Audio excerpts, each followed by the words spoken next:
Wherever you're joining us from, we are set for another set of six this time.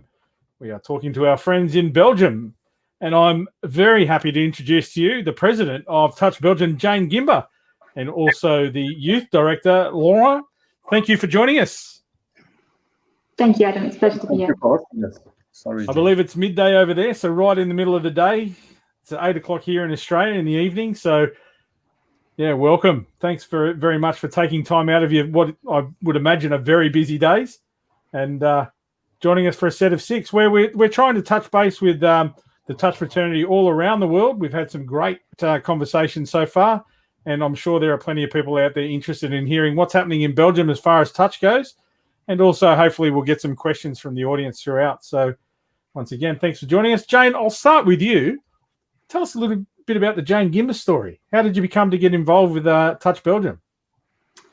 So I've been involved with Touch Belgium now for about 4 or 5 years, firstly in the secretary role and then moving up to be the president. And I've been playing touch for about 8 years now. And it all started with the function being available as a secretary, and then actually being persuaded by friends to be part of Touch Belgium. I could see that it was a growing community. I could see that there were a lot of people very willing and very committed to help develop the sport. And I've not been proven wrong. It's been a really fun group to be part of, and I've a really committed group to be part of as well. So it's a pleasure to be able to contribute. Excellent. And how long have you been involved in the game itself? Just with Touch Belgium? Or did you have a background prior to that? No, just in Belgium actually.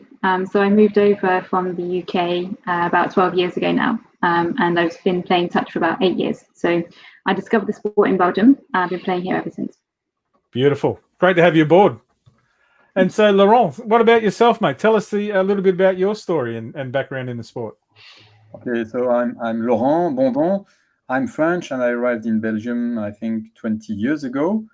Initially, I started rugby in Belgium, and I played for years. And I would say 15 years ago, they started to have some initiative around touch, and I was joining them in Belgium during the summer in my club, the Celtics. But initially, I was mainly focused on rugby, and on the summer, joining them to play with them for the game, the pleasure of playing. And I think when I was nearly 40, I decided to stop rugby and to be completely focused on touch. Now I'm 47, and that's what I'm doing for one club, the Celtics, and also for a club that I'm just building, the BUC, both in Brussels. So just to how would I say, build a bigger community. Yeah, beautiful. And talking about myself, I'm a father of three kids, 2 boys and 1 girl, and all are playing touch now. So we are part of this youth community that we are going to talk about also today. So, and I would say that for now 1 year, I'm focusing on trying to do things for the youth community in Touch Belgium. Awesome, mate. That's great to hear, because the sport needs that growth, and to have a youth director as focused as you are, and the family involvement. That's exactly how I started. My family, my sister represented Australia at 3 World Cups. It's pretty tough. I'm from a rugby background as well. It's pretty tough to tell everyone your sister's a better footballer than you are, but I've learned to accept that.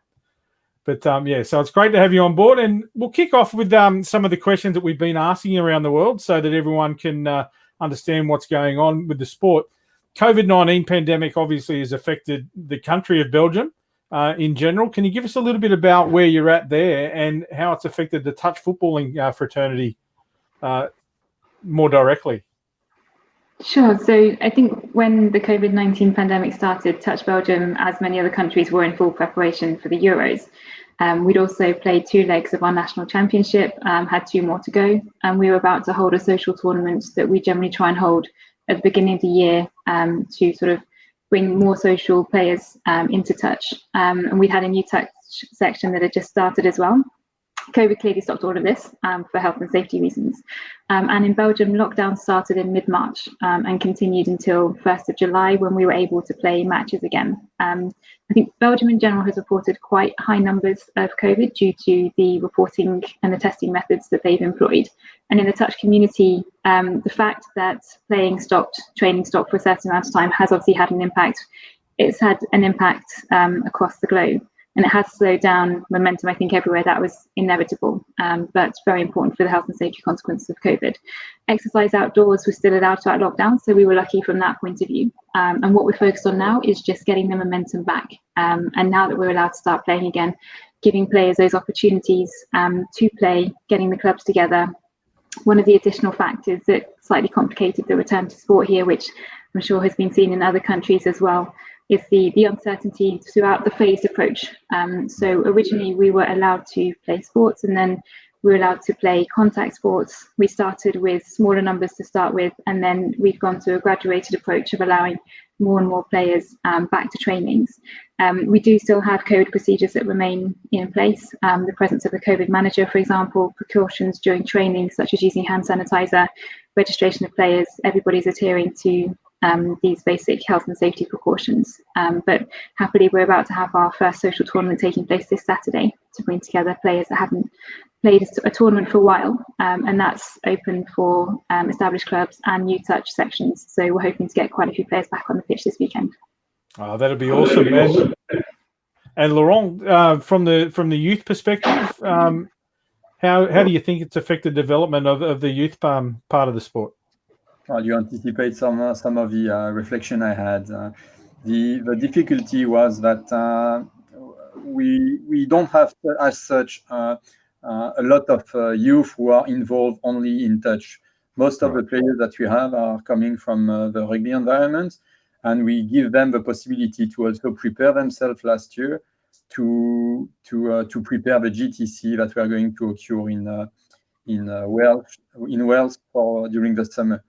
So all this was really starting well, and we had a huge community of 40 kids really willing to participate to the event.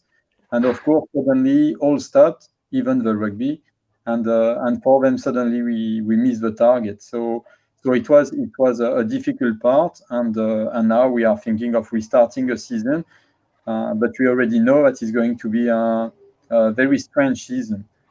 Just to give you an example, my own club had to stop training for 2 weeks because of a COVID case detected.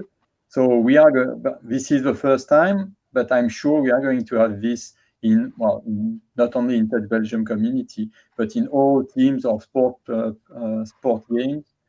You will have people who will have to stop training for 2 weeks to isolate the COVID, and that's going to be for the youth, but also for the players, a very strange season. Absolutely. So I guess throughout, Jane, I'll bring you back in there. What methods have Touch Belgium utilised to keep the touch football community engaged in that shutdown time? Did you do anything in particular, and what methods have you used as you come back into the seasons now? I think, as we saw from a lot of different NTAs, online methods of communication became a lot more important during the lockdown. So we've basically mainly communicated with clubs and players via our social media channels. A number of Belgian clubs participated in the Touch New Zealand Passing Around the World video, and local passing videos as well that were set up, which helped create more of a sense of community whilst everybody was on lockdown. Some clubs individually also organised online quizzes and fitness sessions to be able to stay in touch. From a touch development point of view, we were delighted to be able to organise with Ben Powell from England Touch an online digital coaching course that was facilitated by Ben, and we also reached out to Luxembourg and the Netherlands to be able to join that too. So that was great to be able to continue the digital learning, even though we weren't actually able to play, and also an online referee session on the new rules, which was led by Sylvain from Touch France. And so I think what we've seen from the lockdown is that communication through online channels can actually bring the touch communities closer together than maybe they would be doing normally. You obviously don't need to travel as much anymore, but you're still able to at least as far as digital learning goes, able to progress that. So we've really seen the benefits of the broader Touch community during that period. I think one of the challenges now that we face, and I'm sure other NTAs face, is to learn from these past few months. And as Laurent was just saying, we could face a situation where if there is a positive COVID test in one of the clubs, then training has to stop immediately. We could face a number of different times throughout this season as we come up to winter in Europe where training is interrupted. So one of the areas that we're now looking at, should we unfortunately been in the same situation again in lockdown, is how we can continue learning even if we can't be playing on the pitch, and the digital and online channels will be fundamental to that. Yeah, I think you've touched on something there that quite a few people have mentioned in this conversation over the weeks. It's important to continue that, to see and learn from exactly what we've put in place now. So the camaraderie that you talked about there with those other nations joining in and contributing to those sessions, that's outstanding. That's exactly what the game's built on. And although you can't physically be present with each other, to be able to share and contribute like that must be doing wonders for Touch over there in that part of the world. Yeah, it really brings a sense of the communities being together, and you fully appreciate that through forums such as the EFT, through the FIT, through other MTAs. You don't need to be in the same room, and you can still learn. So that's something that we've definitely taken away, and we've been very grateful where others have reached out to us and offered to conduct those courses, and been very happy that we're able to share that learning with others as well. Beautiful. And Laurent, I guess you talked about the group of 40 youth players you had in that program that was about to kick off, and then COVID hit, and that was all sort of, the reins were pulled a little bit. Did you use electronic methods to keep in touch with those guys as well, just to keep them involved and focused on what was ahead? Yeah, of course. We all have, whatever the community, whether it's for the youth or the over 40 or the open teams, we all have WhatsApp group where we continue. And I remember having some challenges in all of these groups just to be sure that we were going to continue to have a good health and to have some challenge regarding the distance or the speed. And since I was involved in several groups, I saw that the speed was not the same in over 40 and in open discussion. But the challenges are different. Yeah, exactly. The challenges are different. They're there for everybody, but they're all different. So where is Touch based in Belgium? What's the spread of players, and how many players do you have? Can you put Jane back? I think Jane might give us that one. So Touch is based all over, and I think it is, but we do have areas of pockets where it's more focused. So for example, we have 8 clubs at the moment who are members of Touch Belgium. The majority of those clubs are based in Brussels, so 6 out of those clubs are actually in Brussels region, but we do also have clubs that are based in Wallonia, clubs that are based in Flanders, and new Touch sections that are starting up. We've seen a significant amount, particularly coming from the French-speaking community recently, and steady growth across the Flemish-speaking community. Our focus now is to maintain that growth of clubs. Overall in Belgium, we have around 200 players. And so in terms of where we see the areas of growth, I mean, Laurent can very much speak to our youth development programme, but we've also, as Touch Belgium, increased our outreach with local Belgian government administration. So we've had meetings with the local Ministry for Sport and the local Ministry for Education, just in terms of enhancing the visibility of the sport and making sure that more people are aware of what Touch is. I think that rugby is generally quite well diffused in Belgium, and we are now looking at definitely raising the profile of Touch as a separate sport and reaching out to younger players via participation in school programs. But maybe I'll hand it over to Laurent to speak more about the specific youth development. Yeah, nice. Thanks, Laurent. In terms of community, for the moment, we have 2 clubs who have youth in Belgium. And the main one is the Buc Saint-Josse, who has around, I would say, 3/4 of his community, which is under 18. So that's really the focus on family and the youth. And apart from that, we have a club, Oudenarde, who also had some kids, nearly adults, because all the trainings are more for adults usually. So that's the status here in Belgium. Is the clubs are usually training from 8 in the evening to 10, so that limits the number of players who are, I would say, above 10 that can participate. And that's why we created in Belgium a club with trainings every Sunday from 10 to 12, which allow the kids to participate. And this is something we just started 1 year ago. So that's really the idea, that we can have this club. And like I have a feeling that this is going to give some idea to other clubs to also develop. But I'm not looking the creation of specific section just for kids before 1 or 2 years. But at least being able to pick some kids in different clubs who are able to play together is something which is really important for us. When we created the how would I say, the squad to bring the kids for the GTC which was during the summer, what we said is, we said to all the kids who wanted to play, even if it was not for an international view, they can participate. And doing this with one training per month, every Sunday, we had the possibility to have a lot of kids which were interested in playing touch. Not full time, and the specificity is that we cannot provide them a club where they can play 2 trainings per week for kids specifics. But at least we created, and it's a first important step in the development of that community. Yeah, beautiful. And sorry, man, I was just going to ask, you talk about youth development and bringing players into the sport. What is it about touch do you think that the youth might find attractive? And what are you using to sell to the kids or to the parents that touch is a sport that will develop, aspects of other sport or just personal growth? What is it that you think is attractive about touch? So we have several ways we can attract players. The first one, and the most easiest one, is for the one that we are touching who are playing rugby. And we know some are trying to avoid contact when they are playing rugby, and some are leaving rugby just saying it's too dangerous for us.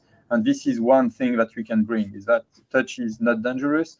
Is less dangerous than soccer, for instance. So this is something where you can easily come and enjoy yourself. A second aspect that we are bringing is the family topic. The fact that you can play with your father, with your mother, you can challenge them. And I remember I was playing with my sons, and at the beginning I was a master. I was the one showing them how to play, but now they are faster than me. Their paths are longer than mine. But I still enjoy to play with them because that's a family thing. And absolutely. And for the rest, we are not there yet, but it's a complete sport. So you need to be an athlete. There is a lot of runs. It's a team play. So there are many things that we can bring to say that this sport is really interesting. Yeah, awesome. And Jane, I might bring you back in as well from the adult perspective. Are there any particular markets that you think you could go to attract players? We are working, as I said, with the local ministries for sport development as well, in terms of increasing the visibility of touch. We're also in contact with the local rugby leagues as well. As Laurent was saying, there is a slight connection there between the players. What we're looking to now is we continue with our men's open and women's open team at the international level, is to also look to increase our senior teams and to try and create that natural flow through that we'll hopefully get from the youth program to enable us to participate in a wider range of categories at international level. But as Laurent was saying, there's a real sense of, I think, family community within the game in Belgium, and anything that we can do to increase that is going to increase the player base that we can look at. Absolutely. And the game, that's exactly how the game starts. And it is one of the biggest draw cards of our sport. The fact that, as Laurent said, you can play with your father, your sister, your mother, your brother. Everybody's involved. Anybody can play it. Doesn't matter what fitness level. There's a game for everybody. So the message that you're putting out there, and I guess on that more elite side of things as well, that the crossover between sports like touch and rugby are there for everybody to see, but there's also the benefits of the crossover into games like soccer or netball or basketball, that agility, the quick hand-eye combination. And I guess something that we use here in Australia and I guess in New Zealand as well, that to sell the sport, it's the complementary skills that you're going to learn in touch football can take you places in those other sports as well. So it's an interesting link there amongst all of the sports. So, Laurent, we were talking earlier on about the World Cup in Malaysia. Belgium had an over 40s team over there. Unfortunately, you injured yourself just before it and weren't able to participate. But I guess both of you have some insight. It was a really interesting experience over there. And the men's 40s team, I've got a comment that I'll read out in a second. But what did your teams, how did they prepare for the competition and what did they take away from it? I think, well, in terms of the preparation, so the World Cup was a great experience for our men 40s team. And I think it's a tribute to the success and the enjoyment that our teams had also at the ETC 2018. And we were delighted to see the enthusiasm that the men 40s team wanted to take and continue to go to Malaysia. There was some quite intense training leading up to the World Cup. They certainly saw it as an opportunity to be able to play with teams of a higher level. So the preparation was intense, but it was still fun. The players, I think, very much enjoyed the regular trainings leading up to the event. It wasn't just the men's 40s team we had there. We also had one of our women's open players who participated in the World Cup with the Eurostars team. Eurostars. Yeah, so they all had a fantastic time. And they went there, certainly the men's 40s team went there recognizing the challenges, but used it very much as an experience to learn to play touch at the highest level, to meet others and to develop their own skills. And I think both the women's open player and the men's 40s team has said that one of the most striking experiences there was growing as a team, either as a team that you train with beforehand or as a team with the Eurostars. Maybe you trained together a few times before they were there and then they train more intensively just in the couple of days leading up to the tournament. But also learning how the game is played by the bigger nations where touch has been established for a longer time, where there are a greater number of teams within those countries. And they specifically highlighted as well the friendliness of the Southern Hemisphere teams and their desire to share the love of the game. So that really helped, I think, create at an international level the desire to see everybody being able to develop the game and having fun and playing at that competitive level. So I mean, I wasn't there in Malaysia, but from the photos I saw, they had a great time. Yeah, fair enough. And we've got a comment here from Mark Hildebrandt, said, well done, Touch Belgium. I got the opportunity to play at the World Cup with the 40s. Great bunch of guys, thoroughly enjoyed it. So they've obviously had an impact on Mark. And thanks very much, Mark, for joining the conversation. It's not the first time that you've on them as well. Yeah, I'm sure. And it's not the first time that Touch Belgium have been involved in a World Cup. There was a mixed team a few years ago. So looking forward, what's the hope on the elite international game for Touch Belgium? Where do you think you guys are headed there for future international events? We would, at the moment, so just to give a bit of context in terms of participating in international events, then we have focused on the open divisions as well and on the men's 40s. The biggest number of teams we've had at one of those competitions was 3 teams, so the men's open, women's open, and the men's 40s, and now with the youth, hopefully with the development of an under 15s and under 18s teams as well. That would be our hope, to continue to be able to play in those 5 divisions. But as I was referencing earlier as well, the more that we have the youth program that can flow in and feed the players into our men's and women's open teams, the more that we can then be able to participate in the senior categories. So potentially we're looking at men's 30s, men's 35, women 27. That's the plan, to be able to try and move those players into that progression of the game as we have the younger players coming through for the Opens teams. Specifically from a Touch Belgium point of view, what we've seen that's been very helpful for the development of the game is to have the men's open and the women's open teams, certainly for the European Touch Championships, because it just gives you a different level of development within the game. And we did have the mixed team that participated in the 2011 World Cup, and that was a fantastic experience as well. But I think looking at the men's and open women divisions, we'll certainly try and keep those, use those as a basis for development for the senior players, and then establish that youth feed into the open teams for the future.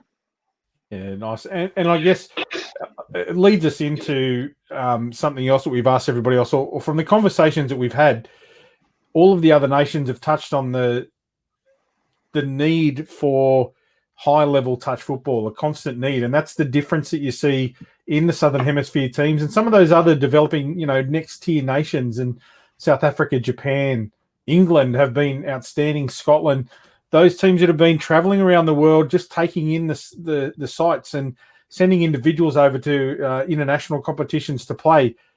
Is that something that Touch Belgium would be looking to in the future as well? Maybe a team coming to a state cup in Australia or provincial championships in New Zealand?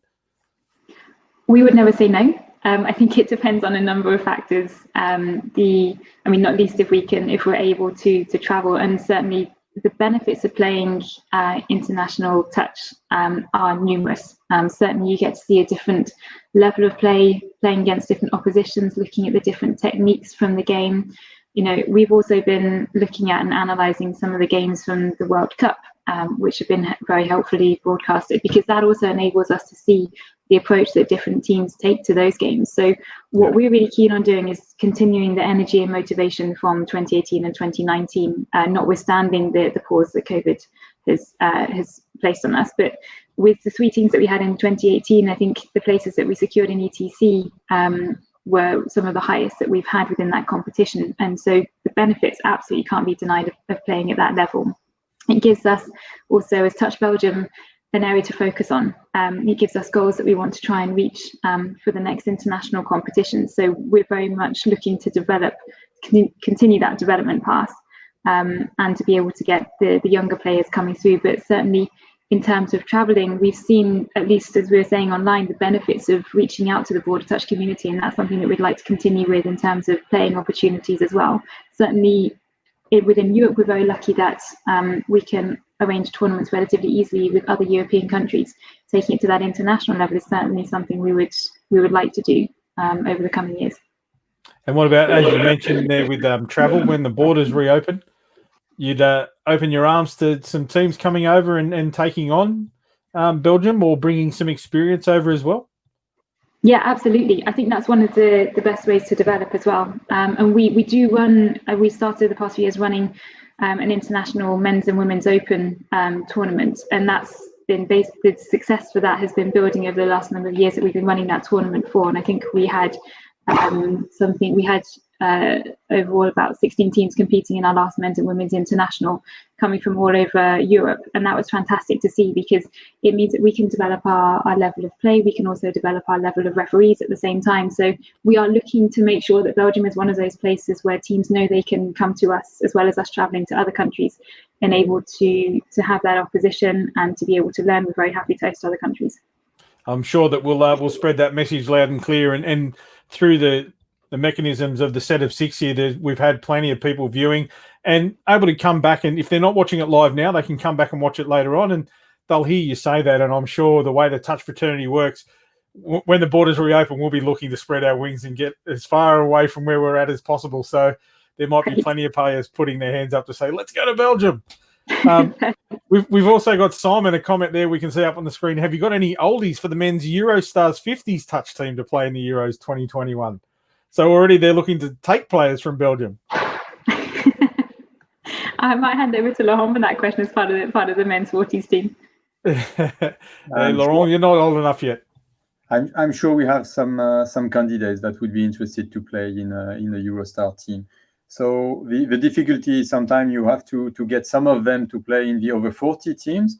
But at one moment, we are also going to look for other alternatives. I know some players consider themselves not more interested in the open team and coming to the over 35. They may take some players from the over 40, and maybe we will have the over 45 team to create. So, of course, there is no such category which are, how would I say, secured, and we say we will always have an over 40 team.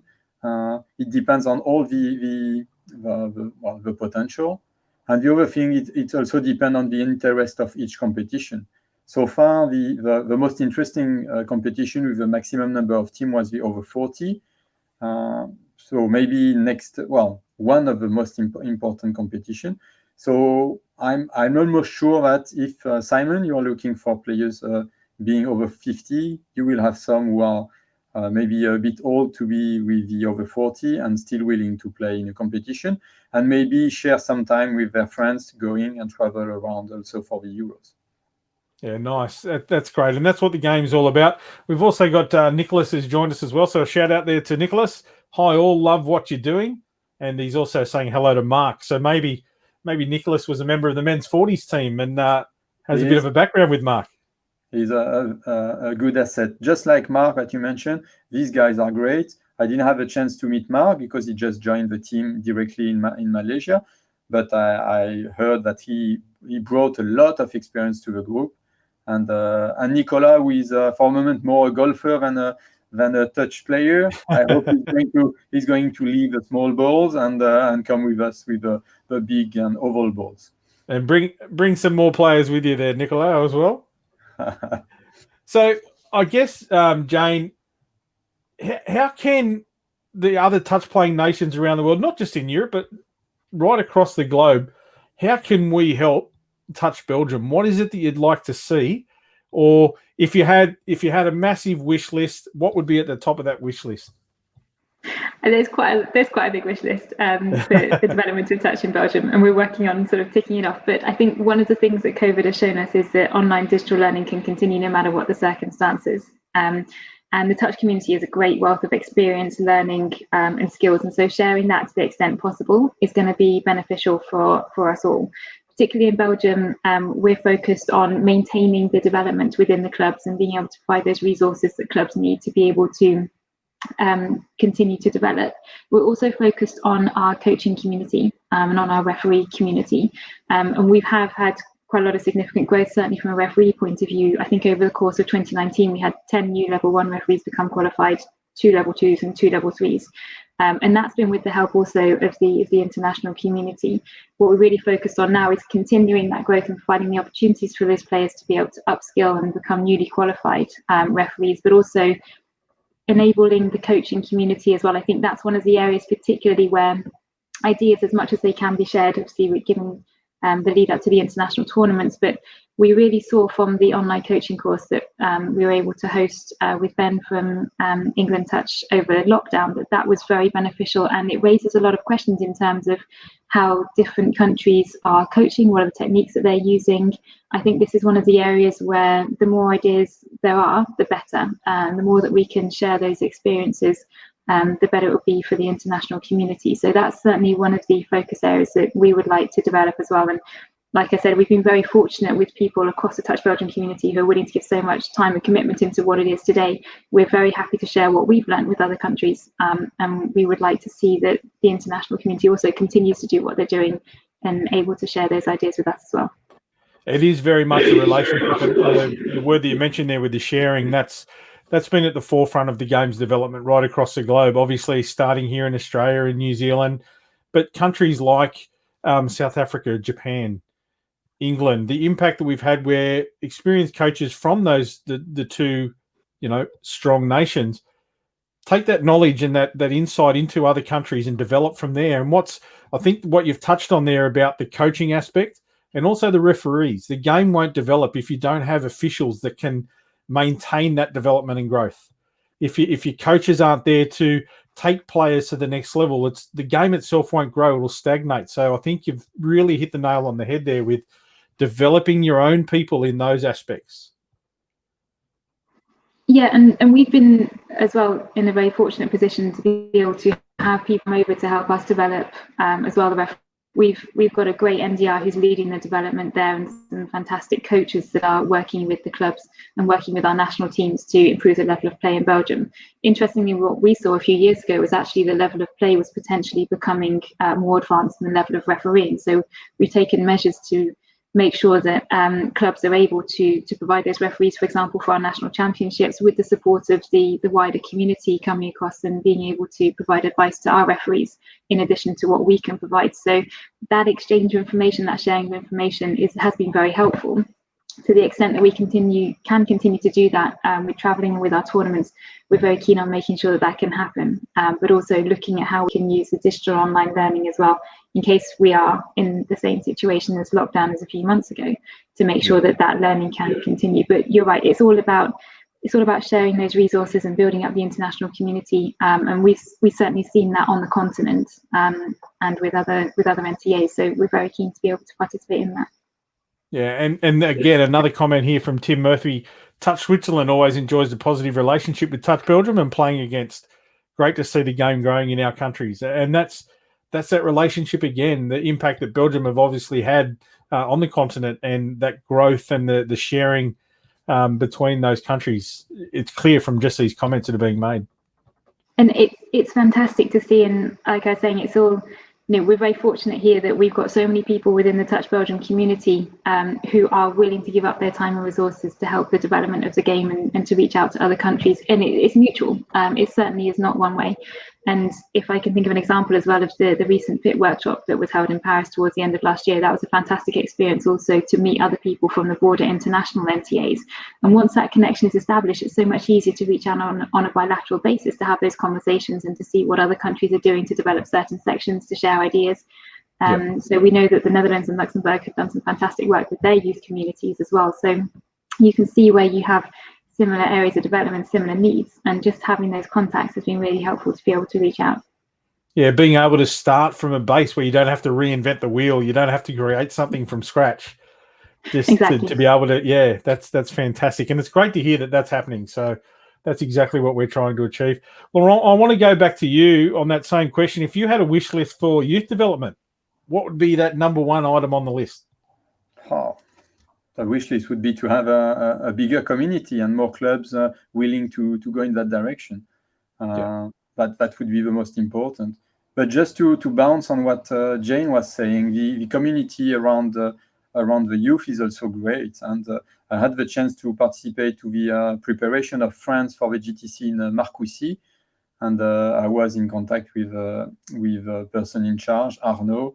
And that was great to see how they are building it, because we were nowhere in Belgium, and just looking at how they are doing this, how they are organizing their training, how they communicate to the different teams and players was amazing. And we also had the opportunity to see what Netherlands were doing, and all these are important when you have to start from scratch. Just talking about the organization of GTC, participating to GTC, having an idea of the budget, having an idea of how the teams are going to be managed, how they manage the training by themselves, to be sure that youth are, they are not to be managed like adults. They have their own feelings. And we are talking about mixed sports, so the girls and the boys are not managed the same way. So it was really great to see this community. We also had some contacts during in Marcoussis with Switzerland, and the team was mentioning it. So it's great to see all the community which is open to share. We have no real protection on things. I even remember a coach of the under 18 in England who came and gave me some advices on how to be better, to have better player, and to do some specific skill developments with training. So all this is really an asset. So the second one on my top wish list would be to keep this atmosphere and these sharing opportunities. I think that wish will come true, mate. I know the sport, and I know plenty of people in the sport, and mate, it sounds like you guys are really on the way forward, and with people like yourself and Jane at the helm, and with the help that Jane talks about as well, that love of the sport and the willingness to contribute and share. I think you guys are definitely on the way forward there. And Mark's come back with another couple of comments. Hopefully he'll be at the Euros in 2021 and keep up the great work, because 20 years ago, he would never have imagined that touch would be played in Belgium. So I think that's a real indicator of the work that you're doing over there, guys, and taking the game forward. I want to get a little bit more personal, Jane. You talked about shutdown. You're coming back into it. What have you missed about the game itself? What have you missed about playing the game of touch? I mean, essentially being able to play games with other players. One thing is training that we started as of June, July time. The other thing is being able to play against other people, learning from them, playing with different players. I think playing touch is the best way to learn the game. And so I really missed the opportunities that we have to hold social tournaments, to engage with other players within, outside my own club as well. And so just being able to practice those drills and have the game time was something that we really missed. It's one thing when you can watch the matches, as we were saying, from the World Cup, on YouTube and look and analyze what the different teams are doing and what their techniques are. But transforming that into playing on the pitch is a very different area. So that's what I've really missed, just having the ball in hand and being able to play games against others. Fair enough. And Laurent, what about yourself, mate? What have you missed about the game? Well, I cannot do or say something better than Jane. That's really the atmosphere of the people, feeling the ball in the hands, being able to entertain myself without gaining fat. These are the things that I was missing during the lockdown. I have to ask, with the rugby background, mate, what position did you play in rugby? Because you don't look battered and bruised for your age to have been a forward. So I'm thinking somewhere in the back line. I was in the back line, yes. I was playing 12 or 13. And at my last day, I was sometime playing on the third row. But yes, I was more. And I think predominantly in the back line. I think that's the best profile for playing touch. The backs. Perfect. Absolutely. So I want to ask you one final question, Laurent. When you get back out on the field, tell me how you're going to score your first try, your first touchdown. Well, I think I'm going to dive. You're going to dive? Yeah. Just individual try, a left foot step, right foot step, and a dive over, or? Yeah, something like that. And if possible, just between the legs of my son. Nice. It's got to take it back to the rivalry in the family. And Jane, what about yourself? How do you see yourself scoring your first try back on the field? I was going to say, I was glad you asked Laurent that question first, because I'm not sure mine would be a diving try. It would certainly potentially try more the long pass to the wing, but I think my long passes need some work before I can achieve that. Fair enough. That's awesome. But that's what it's all about. There's multiple skills in the game, and like I said earlier, there's a place for everybody. My sister was the better footballer than me. She was a lot faster, more skillful, but I had a crack. So it's a great sport for everybody to play. And just hearing those answers and the stories that you tell, I think it's clear to see just how much you love the game. And that's why I think Touch Belgium is in a really good place with people like yourselves at the helm. So thanks very much for all that you're doing over there. Anthony O'Brien has joined us as well. He said, in a regular year, how many tournaments are played in Belgium? And how long does the season last? So we have certainly from a Touch Belgium point of view, we organise between 5 and 6 tournaments per year. The season for us is all year round, and we've actually placed our tournaments to be able to space them out equally across the year from January to December. And within those tournaments, we have 3 tournaments that are very much dedicated as social tournaments, but particularly with the aim of bringing new players in. So normally around springtime, we have a more league style tournament, which is played over 6 weeks. And the objective of that is really to have teams that wouldn't play touch normally. So potentially corporate teams that are made of people from established touch clubs, but that have to bring in new players who have never played touch before. We have a similar style league tournament in October, run over 3 to 4 weeks. And then we have a tournament that we always try and run in the first few months of the year, particularly, which is done on an individual sign-up basis. And actually that tournament is the one that we're running this Saturday. So even if you are not formally part of a touch club, but you just want to play, you want to get involved in the sport or see what it's like to play, then that tournament is specifically made for you. And then the other tournaments are more competitive tournaments. So we do have the national championships that we run in Belgium every year. And we also have, as I was saying earlier, our international men's and women's tournaments. And last year, actually, we were fortunate enough to have 16 teams from over 7 countries participate in that tournament. And we've just confirmed the date for that for next year, and that will be the 1st of May 2021. So look out for the advertising and information to come there. Well, there you go. You've heard it there first. Jane has extended the invitation out. Plenty of opportunity. If the borders are open, and like I said, people will be looking to travel, sounds like a great avenue for teams all around the world.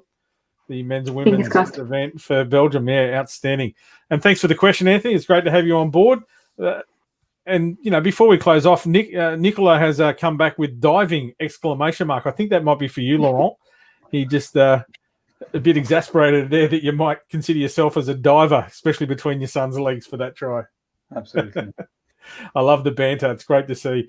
So, Jane and Laurent, thank you very much for joining us tonight. It's been a great insight into touch in Belgium, and I'm sure that the touch fraternity around the world have been interested in listening to the insight that you've provided. I know I have. I've really enjoyed the conversation, and as I've said earlier, it's clear to see with people like yourselves at the helm, Touch Belgium is on the way forward. So thank you from the Federation's perspective for all of the work that you've done.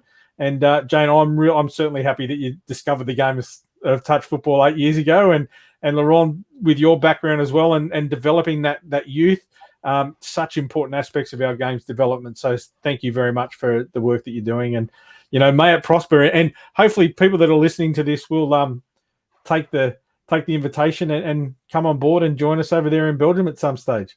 So thanks again for joining us. Thank you so much, Adam, for the time. Yeah, we look forward to touching base with you somewhere around the world at an international tournament, hopefully in the not too distant future. So that'll wrap us up for another set of 6. Thank you very much for joining us. And once again, we're going to pop up next week. I'm pretty sure we're going to have a chat with Fiji. So join us as we visit the islands, even if it is only just on the airwaves. We look forward to chatting with our friends in Fiji, but from Belgium. Thank you very much for joining us for another set of 6. Good night.